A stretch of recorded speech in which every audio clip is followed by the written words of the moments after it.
வேர்ச்சொல் தருக. இது வந்துட்டு சிலபஸில் இருக்குது. இதுலேருந்து ஒரு கொஸ்டின் வந்துட்டு கண்டிப்பாக கேட்பாங்க. அதாவது வேர்ச்சொல் அப்படின்னா ஒருத்தவங்களுக்கு வந்துட்டு கொடுத்துருக்க அந்த வேர்டை வந்துட்டு ஒருத்தவங்களுக்கு நம்ம வந்துட்டு உத்தரவு போடுற மாதிரி இருக்கணும். அதுதான் வேர்ச்சொல். வாங்க எடுத்துக்காட்டு பார்க்கலாம்.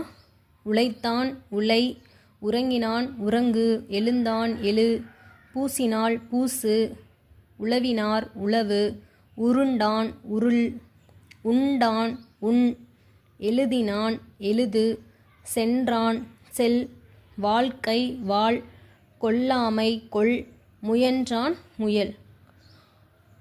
இதே வந்துட்டு 8th நியூ புக்கில் கொடுத்துருக்காங்க. நான் அது உங்களுக்கு காட்டுறேன்.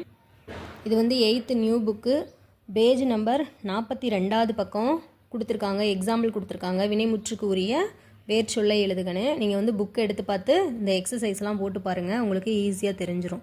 இதில் வந்து கண்டிப்பாக ஒரு கேள்வி கேட்பாங்க. தேங்க்யூ.